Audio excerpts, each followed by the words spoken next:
All right. So, what does it mean exactly when you say you're going to take something out to market with a writer or a project, particularly around episodic content? What does that mean? So, I'm going to kick it over to our guest, Kristen. Over to you. Thanks. So when I say I'm going to take a show out to market, that means that there's already a couple elements in place, first of all. So that means there's a script, probably a pilot or some type of writing step, a format, a pitch, some type of document that we've probably commissioned and hired a WGA writer to write, or they've written it on spec and we've acquired the rights to take it.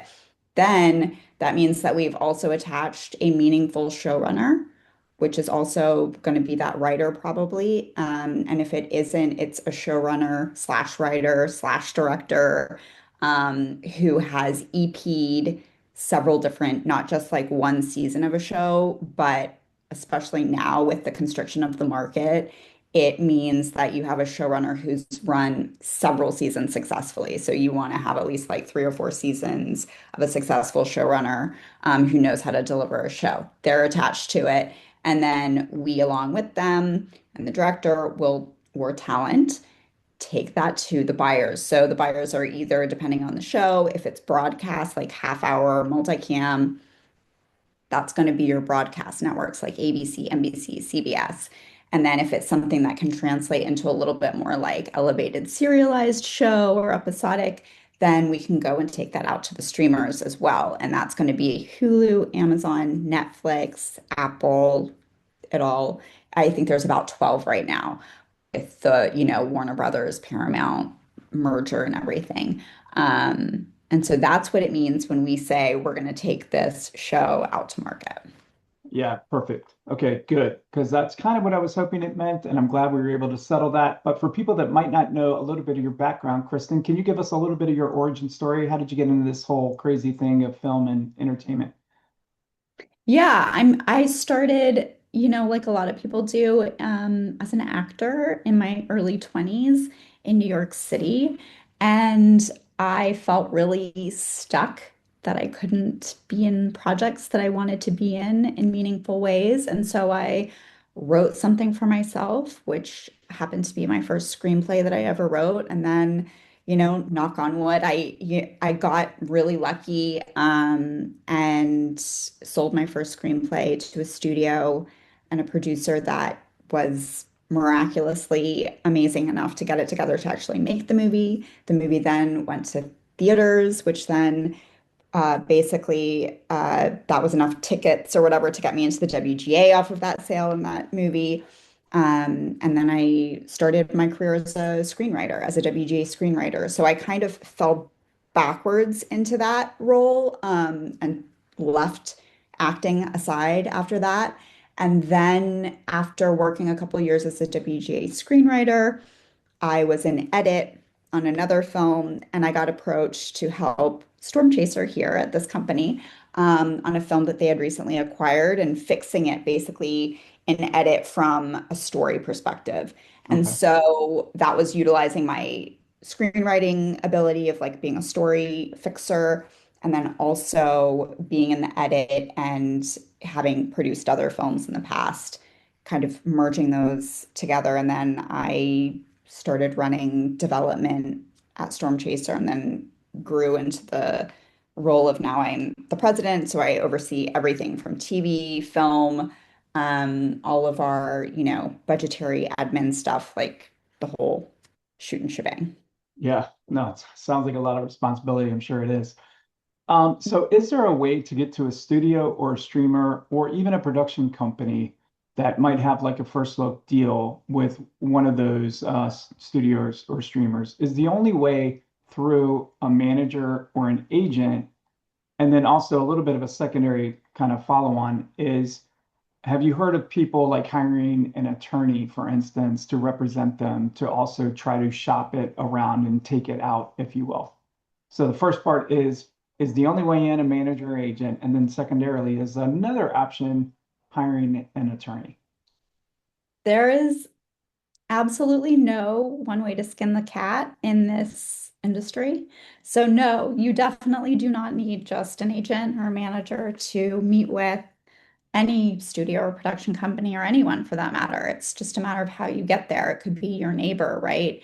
Um, and in many instances, even when you are working with agents and managers and they have great relationships, sometimes for whatever reason, they may not want to connect you with certain people. So it's really important as a producer to always kind of turn over every rock. And when you get a no from someone, you go to the next person who's, I mean, I just got out of a meeting this morning with A-list actors production company and his head of their development. And she was asking me, she was like, how did you put together this other show that you've got? Like, how did you get all these people? And I said, it was really getting no's from the agents, the managers, and literally short of sliding into this person's DMs on Instagram. Um, it took all of that to finally get to this person and have them come aboard and read. And you just never really know when and where your connection is going to come from. So it's important to try every avenue because at the end of the day, we're just like people trying to connect with each other and to make something. And then in terms of having an attorney shop your stuff, I have not heard that. I had an attorney, a lit entertainment attorney. He still is my attorney. He's been amazing for 15 years. He's great. Um, that being said, I think I did have the idea at first because I didn't have an agent or manager that he would somehow get me work or find work for me. And that just isn't the case. I think especially at someone as at his level, he reps huge screenwriters. Um, they don't have the bandwidth. Like they're there to like close a deal for you and negotiate the terms and get you the best deal. They don't have time to be kind of getting you your next gig. And that goes to, agents and managers too. They're not going to be doing that for you. It's really up to you. And I certainly wouldn't, uh, yeah, I don't know. I don't know anything else about that. Yeah, I've heard some yeah, sketchy stories about attorneys like charging fees and stuff for writers, and it always like I don't know these people, but it sounds sketchy to me.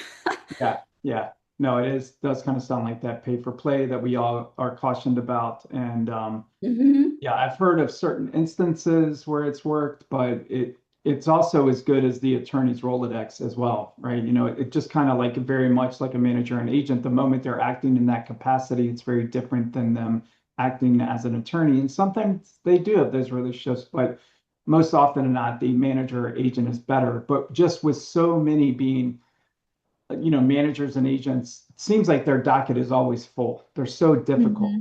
to get Right. eyes on your stuff. Another way I'm hearing the murmurs of, well, go through like an attorney and you can just hire them to kind of, if you will, rep you in the same capacity. Mhm. But that's a good perspective. And always a word of caution to everybody that's listening is it should always be proceeded with pay for play is always pump the brakes. So we used to have a strong pilot season, and I still see pilots and shows and things, but can you maybe talk a little bit about how the pilot season kind of works in the modern era? Like, is there an individual investor potentially that's financing a pilot, or no, that's totally wrong. It's solely the streamer, studio, or network that's putting an order in first for the pilot because in the indie world, I do hear like murmurs again of where they'll try to get an individual financier to film a pilot and then try to shop that pilot as a, hey, we have the whole thing if you kind of like it. So I just ultimately was trying to get some clarity around pilots and what's the lay of the land in kind of 2026 as far as pilots go. Yeah, I think so. The murmurs are right. There is a new approach of selling seasons and pilots that people are trying to do. I've met with a couple companies, usually with some kind of like comedic talent or some type of principle at the core of it, who has some type of following or meaningful value, and they are trying to finance either a pilot or a season with the idea of taking that to market buyers and selling that concept.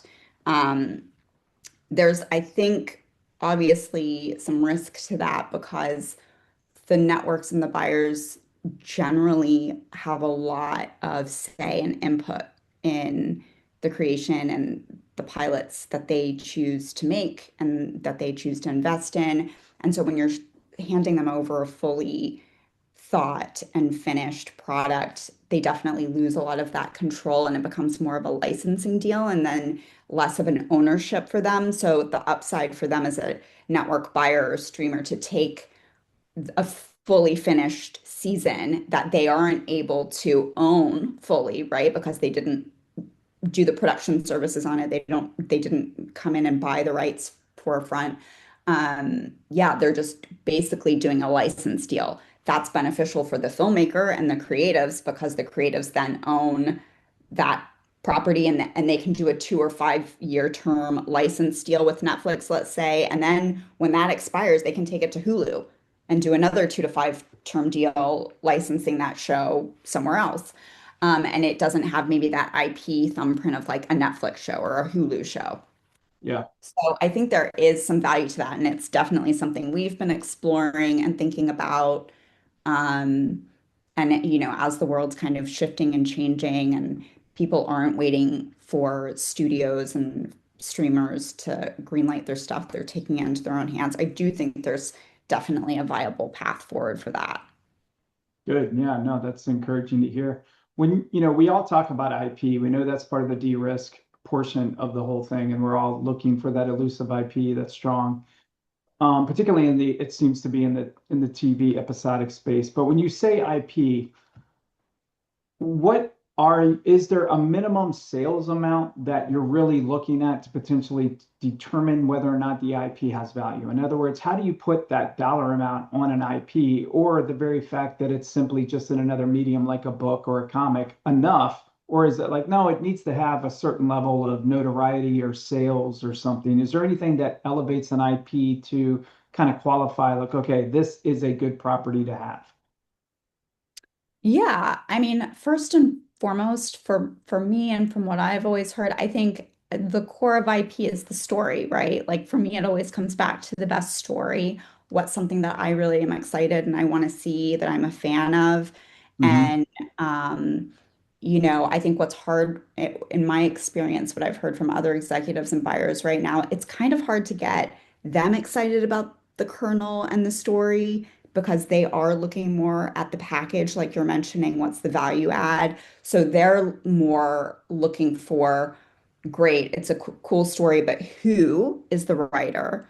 Who is the writer that's the screenplay writer that's going to adapt this and bring it to life? Do they have a track record? Who's directing this? What's the vision? What's the execution? And what kind of, actors and talent can we bring to this that would be interested in bringing it to life? So those are all like really important components for IP based stuff.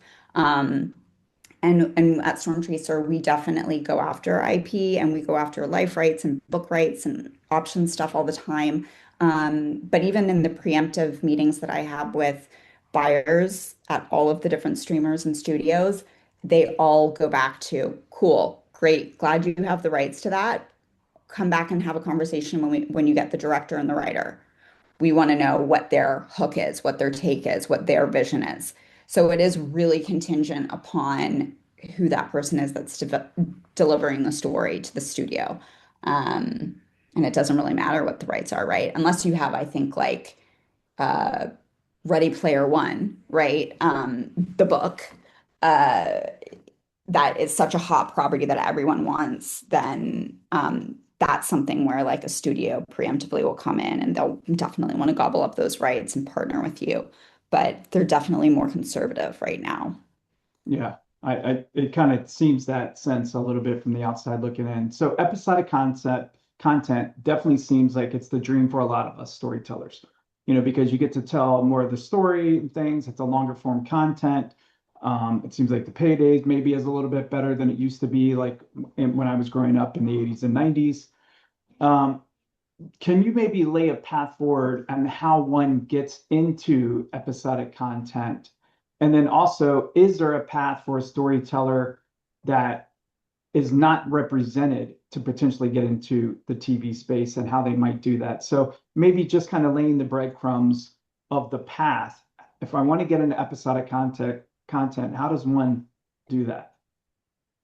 Well, I will say myself, I don't have any experience directly in a writer's room and TV. It's, something when I joined the guild, I joined a lot of committees to learn about all the different opportunities as a writer. And what I found was there are a ton of talented television writers out there who want to be feature writers. And then there's a ton of feature writers who want to be TV writers. And it's always like the grass is greener kind of thing. Um, and what I've heard is the heyday, and I say the heyday of like the 80s and 90s of episodic television was really like filled with these rooms, these writer rooms with like 15, 20, 35 writers, and they all had a hierarchy and a tiered system of how you move up and you start as an assistant. And that kind of doesn't exist anymore, is what Hmm. I'm heard, because you're filled in rooms with like really experienced, amazing writers who are also looking to get on these episodics still. And the issue is the budgets have constricted. And so you've got your showrunner, they'll get maybe an EP slot underneath there, which is a very seasoned writer. And then you'll get like a handful more spots, which again have to be all experienced writers. And it doesn't leave as much as an opportunity for the assistant writers. That being said, the advice I've given to my friends who are writers that don't have any representation, aren't in the Writers Guild, I have encouraged him to reach out to the writers that he does know at any level, and then managers and agents that he does blind. I'm like, blind email these people, do not ask for representation. That's not going to be your goal. Your goal is going to introduce yourself as a writer. You can offer a log line of some stuff if they want to read it, but don't attach your script, and then say to them, if you have any established showrunners or experienced writers on your roster that are looking for assistance, I'm looking for to be assisting in some way to that writer. I would be happy to read scripts for them, read coverage, read books, and you could start, on a trial basis and offer your services for free for a week or two or for the first few people and to prove yourself. But it's really, I think, establishing those relationships and trying to get access to those high level showrunner writers. They're the ones that hire people. And you hear more and more that people break in by the connections and the relationships they have as an assistant. And you just got to start that way, especially if you don't have any representation in any other way of getting in the door. I would start by like offering to help out an agent or manager's clients. Yeah, I like that a lot. I think it's a lot of wisdom. I do know a few showrunners, and the way they hire people seems to be very similar, and it's a lot of assistance. And like you said, that stems from like the old way it used to own. That was the way you did it. Mhm. You went up, started as a writer's assistant. For your company in particular, what would be the best way for someone who's indie to best align themselves with a production company or a company like yours, where they would want you all to be involved? What would be the best way? Like if I was going to approach you all, what would be the best way to position myself? I think the best way is I'm not adverse to a cold email. I'm always happy to read an email.